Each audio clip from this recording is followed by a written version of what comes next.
Good morning to all of you. Good morning sir. Good morning. मैं आज ये बताने आया हूँ कि BLS क्या होता है। BLS हम आपको क्यों सिखा रहे हैं। BLS का फुल फॉर्म होता है बेसिक लाइफ सपोर्ट, या उसे कह सकते हैं CPR। बेसिक लाइफ सपोर्ट के लिए किसी भी स्किल्ड एक्टिविटी ज़रूरत नहीं है कि मतलब जो है हमें किसी ट्रेनिंग लेना है या क्या करना है। BLS सबको आना चाहिए। हर घर में एटलीस्ट हर घर में एक आदमी को BLS आना चाहिए। कम से कम अगर 1000 मौत होती है हार्ट अटैक से, तो कम उससे आप 1-2 जान तो बचा ही सकते हैं। और अगर आपने अपनी ज़िंदगी में 1-2 लाइफ बचा लिया ना, तो बहुत अच्छा काम किया है। BLS सबको आना चाहिए। कैसे करते हैं BLS, क्या होता है BLS?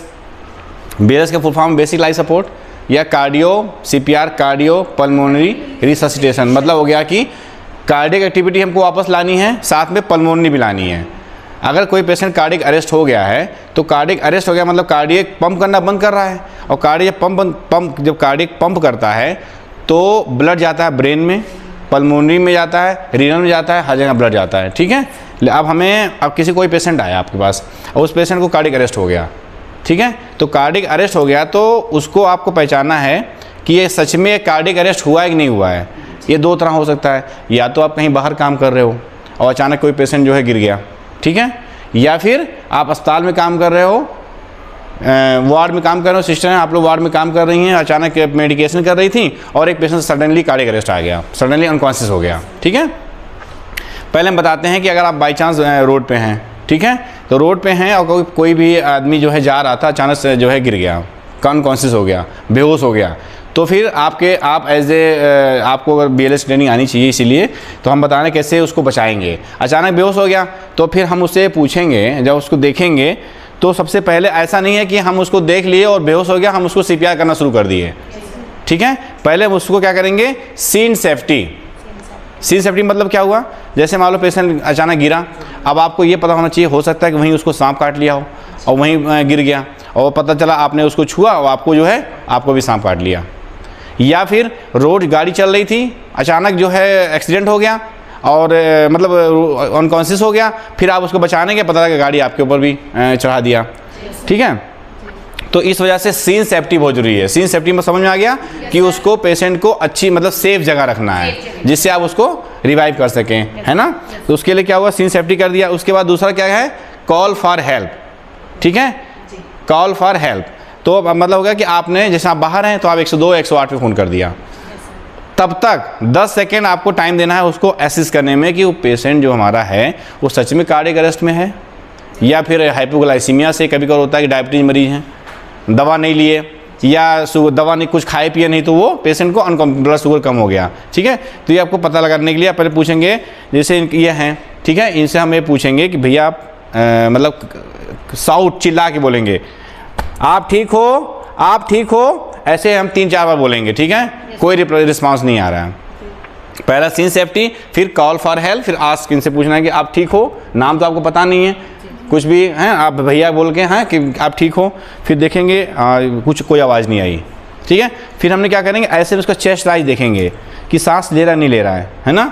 अगर चेस्ट राइज, अगर सांस लेगा तो चेस्ट राइज होगा, तो सांस चेस्ट राइज नहीं हो रहा है, इसका मतलब जो है क्या कहते हैं कार्डियक अरेस्ट में चला गया। और तब तक हम क्या करेंगे, आपने हाथ से नेजल पे ऐसे रखेंगे, अगर सांस लेगा तो हवा आएगी, है ना, इतना देखेंगे। अगर ये भी नहीं आ रहा, इस 10 सेकेंड में ये 3 काम करने हैं 10 सेकेंड में। क्या करना है, पहले आप ठीक हो, चेस्ट राइज देखना है, और हाँ, और क्या करना है, कैरोटिड पल्स देखना है, कैरोटिड पल्स, ठीक है। तो कैरोटिड पल्स के लिए आप क्या करना होगा कि जो हम एडम्स एप्पल है, ये थायराइड है, श्वास नली है, इसके बगल में गड्ढा होता है यहाँ पे। जब आप गड्ढे पे ऐसा पुश करेंगे अपने साइड, अगर ऐसा नहीं कि आप इस तरफ करेंगे, आप इस तरफ करेंगे, ठीक है, आप पैल्पेट करेंगे, है ना। तब तक अगर आपको पैल्पेबल कैरोटिड आर्टरी पैल्पेबल है, पैल्पेट हो रही है, मतलब आपको महसूस हो रही है, तब तो ठीक है। लेकिन महसूस नहीं हो रही है, इसका मतलब फिर क्या हो गया, पेशेंट को कार्डियक अरेस्ट आ गया है। फिर आप उसको CPR देंगे, सेम चीज़। और इधर 108 पे एम्बुलेंस पे फ़ोन कर देंगे। सेम चीज़ अगर आप जो है हॉस्पिटल में हैं, मेडिकेशन कर रही हैं, पता अचानक जो है पेशेंट गिर गया, तो हमें पता चला कि जो है क्या कहते हैं, कोई पेशेंट कार्डियक अरेस्ट में आ गया या अनकॉन्शियस हो गया, ये पता लगने आप उस पेशेंट के पास गए, पूछें, कॉल साउट फॉर हेल्प चिल्लाया आपने कि भैया ठीक हो नहीं ठीक हो, कोई जवाब नहीं आया। चेस्ट राइज नहीं हो रहा है, आपने नेजल पेटेंसी चेक कर लिया, इसमें भी हवा नहीं आ रही है, कैविटी देख लिया इस 10 सेकंड में, ठीक है। और आप इतना करने के बाद आप तुरंत बगल वार्ड में सिस्टर भी होंगी, डॉक्टर होंगे, उनको आप हेल्प के लिए बुलाएंगे और तुरंत बोलेंगे कोड ब्लू। कोड ब्लू क्या होता है? कोड ब्लू ऐसा होता है कि उसका जो सप्लाई सिंपल नंबर होता है 555, ठीक है, उस पर आप फ़ोन करेंगे। बहुत सिंपल नंबर, 10 अंक क्यों नहीं होता है? क्योंकि 10 बार उसको जब बोले टाइम बर्बादी है, तब तक कोड ब्लू बोलेगा। ये बोलेंगे code blue general ward bed number 27, ठीक है, इतना आपको बोलना होगा, ठीक है भाई। नीचे को कैसे पता चलेगा कि आप जो है उसी बेड पे जाना है? इतना बोल के तब तक आप एसेस करेंगे कैविटी आर्टरी पैल्पेबल नहीं है, पेटेंसी नहीं है, तो आप CPR देना शुरू कर देंगे, ठीक है। CPR कितना देंगे? 30:2 रेशियो में, ठीक है। 30 आपको देंगे चेस्ट कंप्रेशन और 2 देंगे ब्रीथ, 2 सांस देंगे। चेस्ट कंप्रेशन देने के लिए क्या करते हैं? पहले उसको हार्ड काउच पे रखेंगे, बेड पे है, हॉस्पिटल बेड पे हार्ड काउच पे रख दिया हमने। उसके बाद जो है स्टर्नम का लोअर 1/3, ठीक है, स्टर्नम होता है ये ना, यहाँ से स्टर्नम होता है, इसका लोअर 1/3। तो लोअर 1/3 पे आपको ऐसे रिस्ट जॉइंट को लॉक करना है। डोमिनेटिंग हैंड जिसे हम पुश करेंगे वो ऊपर होना चाहिए। लेफ्टी है तो इसको ऐसे करना है, ठीक है। तो इसको हमने ऊपर कर दिया, पुश किया, और इसको हमें 30:2 रेशियो में आपको 30 बार चेस्ट कंप्रेशन देना है, ठीक है। क्यों देना? 30 बार कंप्रेशन देना और 2 बार ब्रीथ देना है। और ये जब भी हम इसको ब्रीथ देंगे, चेस्ट कंप्रेशन देंगे, तो ये हमारा जो प्रेशर हम डालेंगे वो शोल्डर पे होना चाहिए। ये जो हमारा रिस्ट एल्बो जॉइंट है वो मुड़ना नहीं चाहिए, ठीक है। ऐसे करके इस 30 बार 1 2 3 4 है 30 बार इसको चेस्ट कंप्रेशन देंगे और 2 बार क्या करेंगे? ब्रीथ देंगे। ब्रीथ कैसे देंगे? अम्बू बैग से, ठीक है। डिपेंड करता है, अम्बू बैग अलग अलग सबके साइज होते हैं। पीडियाट्रिक पेशेंट है, चाइल्ड है या एडल्ट है। एडल्ट पेशेंट आपका है 1500 cc का इसका वॉल्यूम होता है। तो हमने इसको क्या कर दिया, इसको इसके तरीके होते हैं। सी बनाते हैं पहले, इसको हम सी मतलब ऐसे पकड़ें और ई इसको ऐसे बनाते हैं, ठीक है। तो मैंने इसको सी किया और एक यहाँ एक कान के नीचे, एक इसमें एंगल ऑफ मैंडिबल पे और ये जा पे, ठीक है।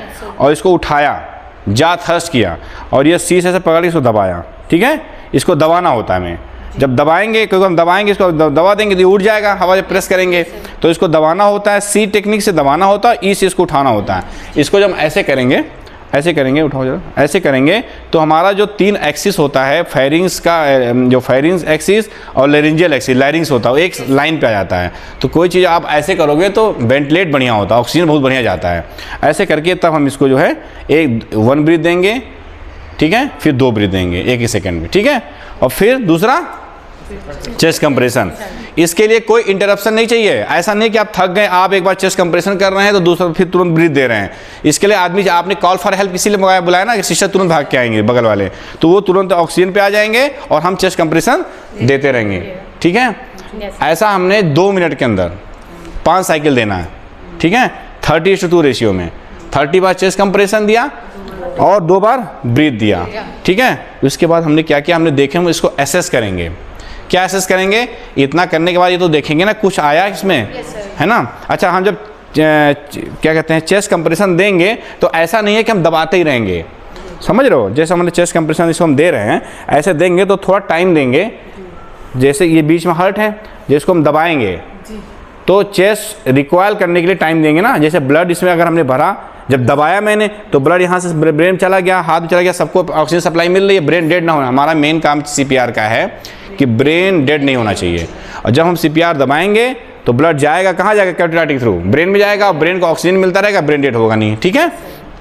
फिर हम क्या करते हैं, ऐसा कंप्रेशन दिया कि चेस्ट रिक्वायर होना चाहिए। और कितना दबाना, कितना है मुझे चेस्ट कंप्रेशन हमको दबाना कितना, लगभग 2.5 इंच, तो 3 से 5 सेंटीमीटर हमको दबाना है, ठीक है। जब उतना दबेगा ये वो दिखेगा, आप जब इसे साइज से देखेंगे तो दबेगा ये कितना, ठीक है। और उसके बाद जो है चेस्ट आपने दबाया, हार्ट दबा, ब्रेन गया, उसको थोड़ा सा टाइम, जो 2 ब्रीथ देते हैं, थोड़ा टाइम देते हैं ना, 100 से 120 बार 1 मिनट में होना चाहिए कंप्रेशन। तो उतना दिया तो रिक्वायल में फिर ब्लड उसमें आना भी तो चाहिए। तो जब तक आप छोड़ोगे ब्लड उसमें आ जाएगा, फिर आप दबा दिए, फिर ब्लड गया। ऐसे करके ब्रेन डेड को हमें बचाना है। तो ये होता है, एक होता है कि चेस्ट कंप्रेशन देना आसान नहीं है। चेस्ट कंप्रेशन मतलब इफेक्टिव चेस्ट कंप्रेशन, उसके लिए क्या होना चाहिए, 100 से 120 बार चेस्ट कंप्रेशन होना चाहिए पर मिनट में, लगभग 5 सेंटीमीटर नीचे दबना चाहिए chest compression, effective chest compression, है ना, तब जाके इसका वो सही से आएगा। और चेस्ट रिक्वायल होना चाहिए। रिक्वायल मतलब दबाया तो उसको भरने का टाइम भी मिलना चाहिए, ऐसा नहीं आप दबाते रहिए, ठीक है।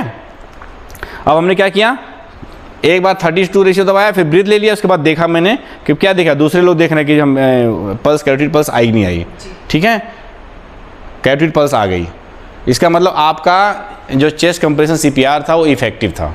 आपने दबाया, चेस्ट कंप्रेशन कैरोटिड पल्स आ गई, ठीक है। तो आपको अब सिर्फ क्या करना है, सिर्फ कंप्रेशन आई है, ABC करना है ना, तो आपको एयरवे भी सही रखना है, सांस नहीं ले पा रहा है लेकिन हार्ट धड़कने लगा, फिर आपने क्या किया, एक दिया, फिर उसे 1001, 1002, 1003, 1004, 1005, 1006, फिर दूसरा। एक आदमी कितनी बार सांस लेता है एक मिनट में? 10 से 12 बार, ठीक है। और 6 सेकंड में अगर एक सांस देंगे तो 6 6 10 जा 60, तो एक मिनट में लगभग 6 बार हुआ ना, तो इसलिए हम 1001, 1002, 1003 6 बार ही करते हैं ना, तो एक लगभग एक उसमें आ जाता है ब्रीथ में, जो 10 से 12 ब्रीथ आ जाता है एक मिनट में, ठीक है। तो हम इसको करते हुए फिर इसको जो है हॉस्पिटल में शिफ्ट कर देते हैं, ICU में, ठीक है। हम BLS में हमें यही करना है। अगर नहीं आया तो फिर हम 30:2 रेशियो, अगर आपका कैरोटिड पल्स नहीं आया, दूसरा वाला जो है दबा रहा है, ऐसे कर रहा है, फिर इधर आइए, आप इधर आइए, आप मेरे पास आइए, हाँ आइए, या तुम आओ इधर मेरे पास आओ। जैसे मान लो क्या, इसमें CPR में कोई इंटरप्शन नहीं होना चाहिए, आदमी CPR करते थक गया मान लो, तो तुम चेंज, तो हम जो यहाँ पे ऑक्सीजन पे थे हम यहाँ हट जाएंगे, हम इस पे आ जाएंगे और आप आ जाओगे चेस्ट CPR में, ठीक है।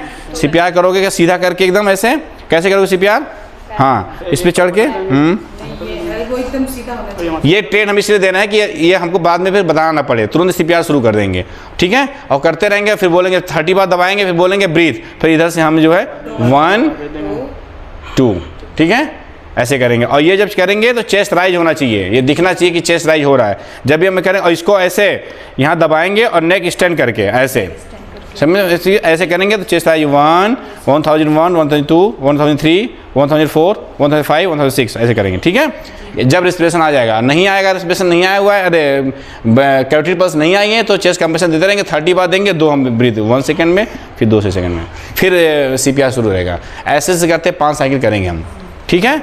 अगर पेशेंट की रिस्पॉन्ड रिस्पिरेशन भी आ गया तो ठीक है, और सिर्फ कैरोटिड पल्स आ गई तो हम इसको ब्रीथ करते करते ICU में शिफ्ट कर देंगे। ये है BLS ट्रेनिंग, ठीक है। कोड ब्लू पता होना चाहिए, इफेक्टिव चेस्ट कंप्रेशन पता होना चाहिए, ठीक है, कैसे देते हैं ये, कब डोमेटिक है नॉन डोमेटिक है पता होना चाहिए, और रोड सेफ्टी और क्या क्या इसके होते हैं। और साथ में जब आप अगर बाहर हैं तो 108 वाला ऑटोमेटिक जो डिफिब्रिलेटर ले आएगा, AED, ठीक है। शॉकेबल रिदम है कि नहीं, शॉकेबल रिदम है, पल्स अगर नहीं आ रही है, अगर पल्स नहीं आ रही है AED लगा देते हैं। AED लगाने वाला सिस्टम यहाँ पे है नहीं, इतना ही रखो है BLS की ट्रेनिंग के लिए। तो ये है BLS की ट्रेनिंग है, ठीक है। इसमें हम क्या करते हैं, एक भी लाइफ अगर हमने इफेक्टिव CPR से बचा लिया तो समझो जो बहुत अच्छा काम किया है, ठीक है। समझ में आ गया? ठीक है।